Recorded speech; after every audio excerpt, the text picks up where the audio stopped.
ಹೆಣ್ಣು ಹೊನ್ನು ಮಣ್ಣು ಈ ಜಗತ್ತಿನಲ್ಲಿ ಏನೇ ಕ್ರೈಮ್ ಆಗಲಿ ಅದರ ಹಿಂದಿರೋದು ಈ ಮೂರೇ ಕಾರಣ.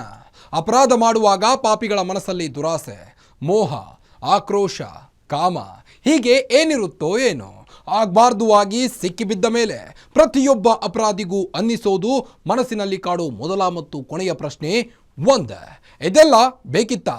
ಇದೇ ಈ ಹೊತ್ತಿನ ವಿಶೇಷ ಕೋಟಿ ಕದೀಮ ರಹಸ್ಯ.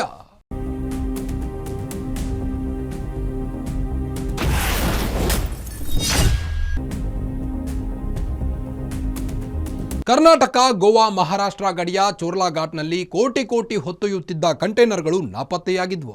ಕಳೆದ ವರ್ಷದ ಅಕ್ಟೋಬರ್ನಲ್ಲೇ ಕಂಟೈನರ್ಗಳು ಮಿಸ್ ಆಗಿದ್ರು. ಈ ವಿಚಾರ ಯಾರಿಗೂ ಗೊತ್ತೇ ಇರಲಿಲ್ಲ. ಆದರೆ ಇದ್ದಕ್ಕಿದ್ದಂತೆ ಜನವರಿ 25ರ ಭಾನುವಾರ ಈ ವಿಷಯ ಬೆಳಕಿಗೆ ಬಂದಿತ್ತು. ಹಾಗಿದ್ರೆ ಕೋಟಿ ರೂಪಾಯಿ ದರೋಡೆ ಆಗಿದ್ರು. ಯಾರು ದೂರು ಕೊಡದೇ ಇದ್ದದ್ದು ಯಾಕೆ? ಇದ್ದಕ್ಕಿದ್ದಂತೆ ಈ ವಿಚಾರ ಬೆಳಕಿಗೆ ಬಂದಿದ್ದು ಹೇಗೆ ಅನ್ನೋ ಕಂಪ್ಲೀಟ್ ರಿಪೋರ್ಟ್ ಇಲ್ಲಿದೆ ನೋಡಿ.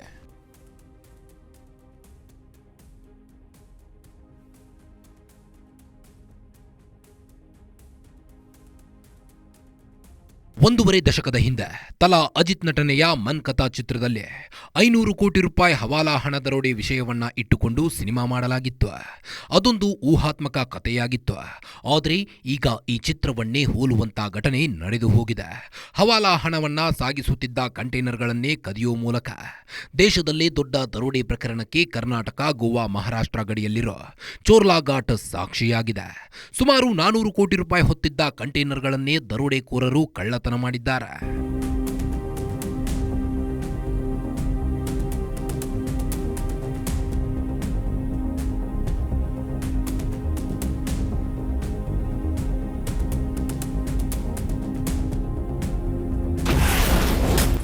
ಕರ್ನಾಟಕದಿಂದ ಗುಜರಾತ್ಗೆ ಹೊರಟಿದ್ದ ಕಂಟೈನರ್ಸ್ 400 ಕೋಟಿ ರೂಪಾಯಿ, ಎಲ್ಲ 2000 ಗರಿ ನೋಟು. ಅಕ್ಟೋಬರ್ 16, 2025 ಗುರುವಾರ ಕರ್ನಾಟಕದಿಂದ ಗುಜರಾತ್ಗೆ 2 ಕಂಟೈನರ್ಗಳು ಹೊರಟಿದ್ವು. ಎರಡರಲ್ಲೂ ಮೇ 2023ರಲ್ಲಿ ಚಲಾವಣೆ ನಿಲ್ಲಿಸಲಾಗಿರೋ 2000 ರೂಪಾಯಿಯ ಗರಿ ನೋಟುಗಳಿದ್ವು. ಎಲ್ಲವೂ ಅಂದುಕೊಂಡಂತೆ ಆಗಿದ್ದಿದ್ರೆ ಅಕ್ಟೋಬರ್ 17ರ ರಾತ್ರಿ ಅಥವಾ ಅಕ್ಟೋಬರ್ 18ರ ಬೆಳಗ್ಗೆ ಹೊತ್ತಿಗೆ ಗುಜರಾತ್ ತಲುಪಬೇಕಿತ್ತು.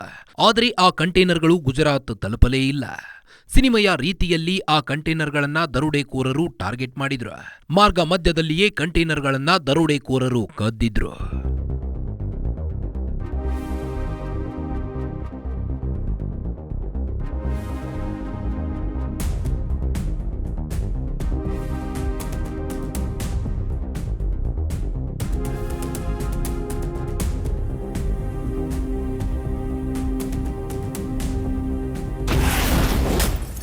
ಅಕ್ಟೋಬರ್ 16ರ ಮಧ್ಯರಾತ್ರಿ ನಡೆದಿತ್ತು ಆ ದರೋಡೆ.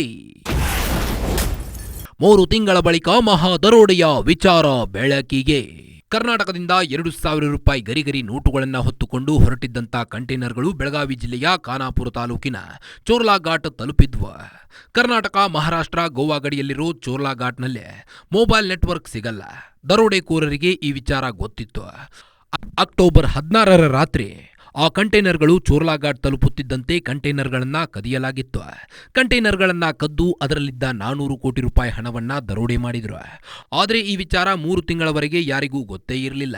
ಕೋಟಿ ರೂಪಾಯಿ ದರೋಡೆಯಾಗಿದ್ರು. ಯಾರೂ ಕೂಡ ಪೊಲೀಸರಿಗೆ ಕಂಪ್ಲೇಂಟ್ ಕೊಟ್ಟಿರಲಿಲ್ಲ. ಆದರೆ 3 ತಿಂಗಳ ಬಳಿಕ ಭಾರತದಲ್ಲಿ ಆಗಿರೋ ಅತಿ ದೊಡ್ಡ ದರೋಡೆಯ ವಿಚಾರ ಬೆಳಕಿಗೆ ಬಂದಿದೆ.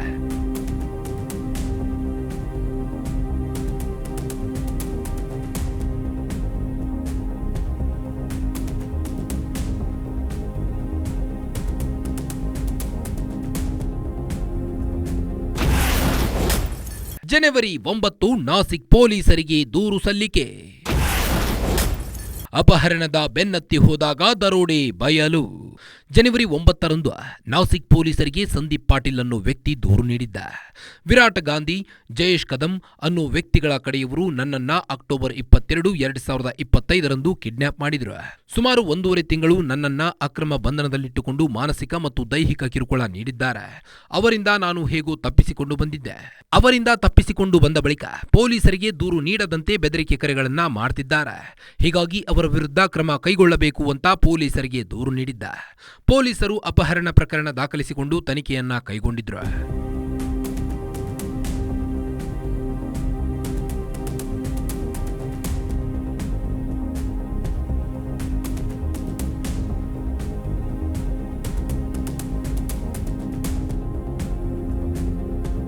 ಸಂದೀಪ್ ಪಾಟೀಲ್ ನೀಡಿದ್ದ ದೂರನ್ನ ಆಧರಿಸಿ ಪೊಲೀಸರು ತನಿಖೆ ಕೈಗೊಂಡ್ರು.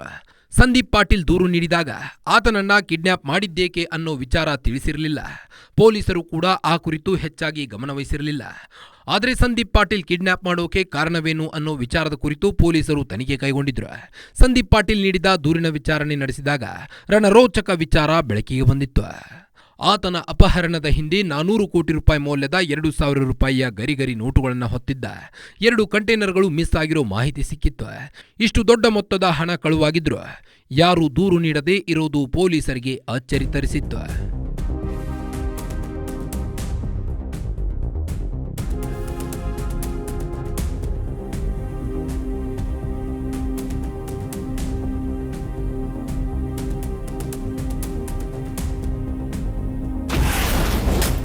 ಹವಾಲಾ ಹಣ ಹೊತ್ತೊಯ್ಯುತ್ತಿದ್ದಾವ ಆ ಕಂಟೈನರ್ಸ್. ಹವಾಲಾ ಹಣ ಇದ್ದಿದ್ದಕ್ಕೆ ದರೋಡೆಕೋರರ ಟಾರ್ಗೆಟ್. ಒಂದಲ್ಲ ಎರಡಲ್ಲ ಮೂರಲ್ಲ, ಸುಮಾರು 400 ಕೋಟಿ ರೂಪಾಯಿ ಹಣ ದರೋಡೆಯಾಗಿದ್ರೂ ಈ ಬಗ್ಗೆ ಯಾರೂ ದೂರು ನೀಡಿರಲಿಲ್ಲ. ಆದರೆ ಆ ಹಣವನ್ನ ಸಂದೀಪ್ ಪಾಟೀಲ್ ದರೋಡೆ ಮಾಡಿಸಿದ್ದಾನೆ ಅನ್ನೋ ಕಾರಣಕ್ಕೆ ವಿರಾಟ್ ಗಾಂಧಿ ಮತ್ತು ಜೈಷೆ ಕದಂ ಅವರನ್ನ ಕಿಡ್ನಾಪ್ ಮಾಡಿಸಿದ್ರು. ಇದಿಷ್ಟು ವಿಚಾರ ಪೊಲೀಸರಿಗೆ ಸಿಕ್ಕಿತ್ತು. ಆ ಮಾಹಿತಿ ಸಿಕ್ಕ ಬಳಿಕ ಆ ಹಣ ಹವಾಲಾ ಜಾಲಕ್ಕೆ ಸೇರಿರಬಹುದು ಅನ್ನೋದು ಪೊಲೀಸರ ಅನುಮಾನವಾಗಿದೆ. ಹವಾಲಾ ಹಣ ಇದ್ದ ಕಾರಣಕ್ಕೆ ದರೋಡೆಕೋರರು ಅದನ್ನ ಟಾರ್ಗೆಟ್ ಮಾಡಿದ್ರು ಅನ್ನೋ ಪ್ರಶ್ನೆಯೂ ಕಾಡ್ತಿದೆ. ಹವಾಲಾ ಹಣದ ಕುರಿತು ಯಾರಿಗೂ ದೂರು ನೀಡಲ್ಲ. ದುಡ್ಡು ಕಳ್ಳತನ ಮಾಡಿ ಲೈಫ್ ಸೆಟಲ್ ಮಾಡಿಕೊಳ್ಳೋಣ ಅಂತ ದರೋಡೆಕೋರರು ಈ ಪ್ಲಾನ್ ಮಾಡಿರಬಹುದು ಅನ್ನೋ ಅನುಮಾನ ಪೊಲೀಸರಿಗಿದೆ.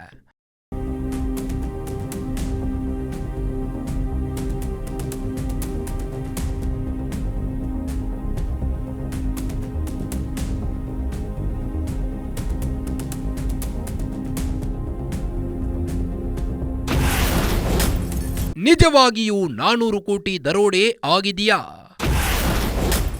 ದರೋಡೆಯ ಬೆನ್ನತ್ತಿದ್ದ 3 ರಾಜ್ಯಗಳ ಪೊಲೀಸರು. ಹವಾಲಾ ಜಾಲದಲ್ಲಿ ನಡೆಯೋ ವ್ಯವಹಾರಗಳು ಗುಟ್ಟಾಗಿರುತ್ತವೆ. ಹಣದ ಮೂಲ ಯಾವುದು ಅನ್ನೋದು ಗೊತ್ತಾಗಲ್ಲ. ಆದರೆ ಹಣ ಎಲ್ಲಿಂದ ಎಲ್ಲಿಗೆ ಹೋಗುತ್ತೆ, ಯಾರಿಗೆ ಸೇರಿದ್ದು ಅನ್ನೋ ಮಾಹಿತಿ ಇರುತ್ತೆ. ಪೊಲೀಸರಿಗೆ ಈ ಕುರಿತು ನೇರವಾಗಿ ಅಲ್ಲದೆ ಇದ್ರೂ ಗುಪ್ತಚರ ಮೂಲಗಳ ಮೂಲಕ ಮಾಹಿತಿ ಸಿಗೋ ಸಾಧ್ಯತೆ ಹೆಚ್ಚಿದೆ. ಆದರೆ 400 ಕೋಟಿ ರೂಪಾಯಿ ದರೋಡೆಯಾಗಿದ್ರು ಇದುವರೆಗೆ ಈ ಪ್ರಕರಣ ಬೆಳಕಿಗೆ ಬಂದಿರಲಿಲ್ಲ. ಪೊಲೀಸರಿಗೆ ಸಣ್ಣ ಮಾಹಿತಿಯೂ ಇರಲಿಲ್ಲ ಅನ್ನೋದು ತೀವ್ರ ಚರ್ಚೆಗೆ ಕಾರಣವಾಗಿದೆ. ಹೀಗಾಗಿ ನಿಜವಾಗಿಯೂ 400 ಕೋಟಿ ರೂಪಾಯಿ ದರೋಡೆ ಮಾಡಿದ್ದಾರಾ ಅನ್ನೋ ಪ್ರಶ್ನೆ ಹುಟ್ಟುಹಾಕಿದೆ.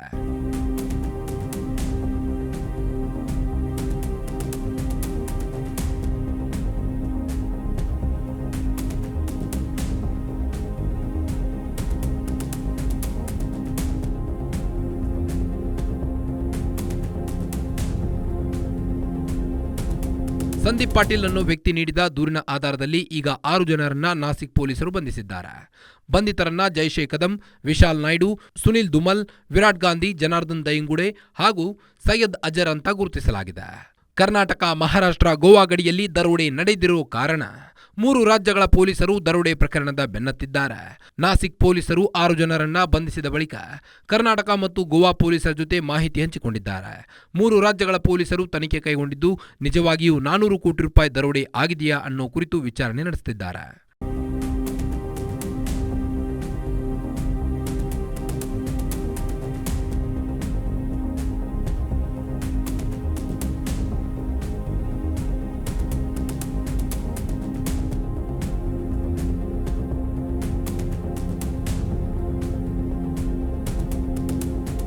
ನಿಜವಾಗಿಯೂ 400 ಕೋಟಿ ರೂಪಾಯಿ ದರೋಡೆ ಆಗಿದೆಯಾ? ಎಷ್ಟು ದೊಡ್ಡ ಪ್ರಮಾಣದ ದರೋಡೆ ಆಗಿದ್ರೂ ಪೊಲೀಸರಿಗೆ ಸಣ್ಣ ಸುಳಿವು ಕೂಡ ಸಿಕ್ಕಿಲ್ಲ. ಹಣ ಕಳೆದುಕೊಂಡವರು ಸಹ ದೂರು ನೀಡಿಲ್ಲ. ಗುಪ್ತಚರ ದಳಕ್ಕೂ ಮಾಹಿತಿ ಸಿಕ್ಕಿಲ್ಲ. ಹೀಗಾಗಿ ದರೋಡೆ ಆಗಿರೋ ಕುರಿತು ಪೊಲೀಸರಿಗೆ ಸಂದೇಹ ಶುರುವಾಗಿದೆ. ಅಲ್ಲದೆ ಕಳುವಾಗಿರೋದು 400 ಕೋಟಿ ರೂಪಾಯಿಗೂ ದೊಡ್ಡ ಮೊತ್ತವ ಅನ್ನೋ ಡೌಟ್ ಶುರುವಾಗಿದೆ.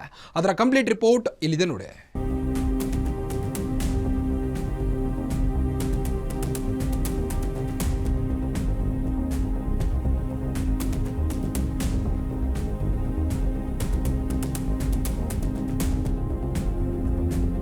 $400 ಕೋಟಿ ರೂಪಾಯಿ ದರೋಡೆ ಆಗಿದೆಯಾ ಅನ್ನೋ ಅನುಮಾನ ಶುರುವಾಗೋಕೆ ಹಲವು ಕಾರಣಗಳಿವೆ. 400 ಕೋಟಿ ರೂಪಾಯಿ ಸಾಗಿಸೋಕೆ 2 ಕಂಟೈನರ್ಗಳು ಬಳಸಿದ್ದಾರೆ ಅನ್ನೋದೇ ಹಲವು ಅನುಮಾನಕ್ಕೆ ಮೂಲ ಕಾರಣವಾಗಿದೆ. ಯಾಕಂದ್ರೆ 2,000 ರೂಪಾಯಿ ನೋಟುಗಳ ಮೂಲಕ 400 ಕೋಟಿ ರೂಪಾಯಿ ಸಾಗಿಸೋಕೆ 2 ಕಂಟೈನರ್ಗಳು ಬೇಕಿಲ್ಲ. ಪಿಕಪ್ ವಾಹನಗಳಲ್ಲಿಯೂ ಮಧ್ಯಮ ಗಾತ್ರದ ಗೂಡ್ಸ್ ಗಾಡಿಗಳಲ್ಲಿಯೂ ಸಾಗಿಸಬಹುದು. ಹೀಗಾಗಿ ಕಂಟೈನರ್ ಬಳಸಿದ್ದಾರೆ ಅನ್ನೋದೇ ಸಂದೇಹಕ್ಕೆ ಕಾರಣವಾಗಿದೆ.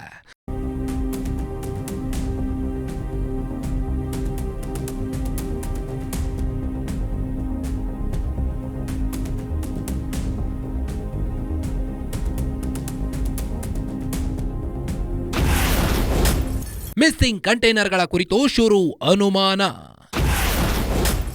ಮಿಸ್ ಆದ ಕಂಟೈನರ್ಗಳು ಹೋಗಿದ್ದಾದ್ರೂ ಯಾವ ಕಡೆ? 400 ಕೋಟಿ ರೂಪಾಯಿ ಹೊತ್ತಿದ್ದ ಕಂಟೈನರ್ಗಳು ಮಿಸ್ ಆಗಿವೆ ಅನ್ನೋದು ಹಲವು ಅನುಮಾನಗಳಿಗೆ ಎಡೆ ಮಾಡಿಕೊಟ್ಟಿವೆ. ಇಷ್ಟಕ್ಕೂ ಆ ಅನುಮಾನಗಳು ಬರಲು ಕಾರಣವೇನು ಅಂತ ಡೀಟೇಲ್ ಆಗಿ ತೋರಿಸ್ತೀವಿ ನೋಡಿ.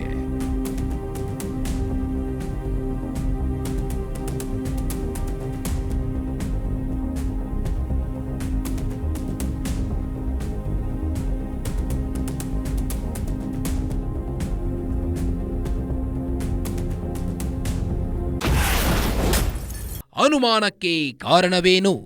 ಚೋರ್ಲಾ ಘಾಟ್ನಲ್ಲಿ ಮಿಸ್ ಆದ ಕಂಟೈನರ್ಸ್ ಎಲ್ಲೋದ್ವು? 3 ರಾಜ್ಯಗಳ ಗಡಿಯಿಂದ ನಾಪತ್ತೆಯಾಗಿ ಹೋಗಿದ್ದೆಲ್ಲಿಗೆ? ಗೋವಾ, ಕರ್ನಾಟಕ, ಮಹಾರಾಷ್ಟ್ರ ಗಡಿಯಿಂದ ಮಿಸ್ ಆಗಿದ್ದೆಲ್ಲಿಗೆ? ಅಸಲಿಗೆ ಕಂಟೈನರ್ನಲ್ಲಿದ್ದ ಕೋಟಿ ಹಣ ಯಾರದ್ದು ಅನ್ನೋದೇ ಗೊತ್ತಾಗ್ತಿಲ್ಲ. ಕಂಟೈನರ್ ಕರ್ನಾಟಕದಿಂದ ಗುಜರಾತ್ಗೆ ಹೊರಟಿತ್ತಂತೆ ಅನ್ನೋ ಮಾಹಿತಿ ಸಿಕ್ಕಿದೆ. ಅಲ್ಲದೆ ಮಹಾರಾಷ್ಟ್ರದಲ್ಲಿ ನೋಟುಗಳ ಎಕ್ಸ್ಚೇಂಜ್ಗೆ ಬಿಗ್ ಪ್ಲಾನ್ ಕೂಡ ಮಾಡಿದ್ರು. ಇಷ್ಟೆಲ್ಲ ಆದ 3 ತಿಂಗಳು ಬಳಿಕ ಪೊಲೀಸರಿಗೆ ದರೋಡೆಯ ಮಾಹಿತಿ ಸಿಕ್ಕಿದೆ. ಇದೇ ಅನುಮಾನಕ್ಕೆ ಕಾರಣವಾಗಿದೆ.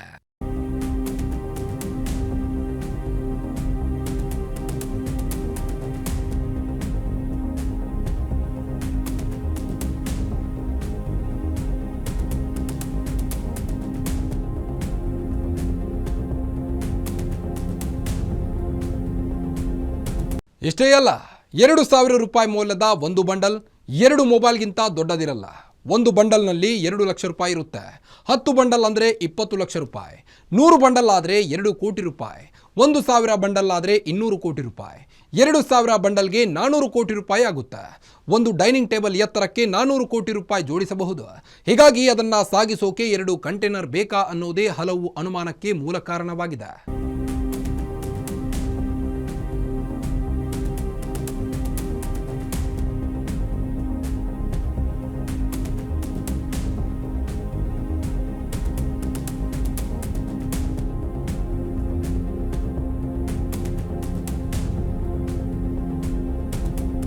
ಒಂದು ಮೂಲದ ಪ್ರಕಾರ ಮಹಾರಾಷ್ಟ್ರದ ಉದ್ಯಮಿಯೊಬ್ಬರಿಗೆ ಸೇರಿದ ಹಣ ಇದಾಗಿದೆ. ಮಹಾರಾಷ್ಟ್ರದ ಉದ್ಯಮಿಗೆ ಸೇರಿದ ಹಣವನ್ನ ಕಿಶೋರ್ ಸೇಠ್ ಗುಜರಾತ್ಗೆ ಸಾಗಿಸುವ ಜವಾಬ್ದಾರಿ ಹೊತ್ತಿದ್ದ. ಕಿಶೋರ್ ಸೇಠ್ ಆ ಜವಾಬ್ದಾರಿಯನ್ನ ವಿರಾಟ್ ಗಾಂಧಿ ಅನ್ನೋನಿಗೆ ವಹಿಸಿದ್ದ. ವಿರಾಟ್ ಗಾಂಧಿ ಜಯೇಶ್ ಕದಂ ಮೂಲಕ ಹಣ ಸಾಗಿಸಲು ಬಳಸಿಕೊಂಡಿದ್ದ.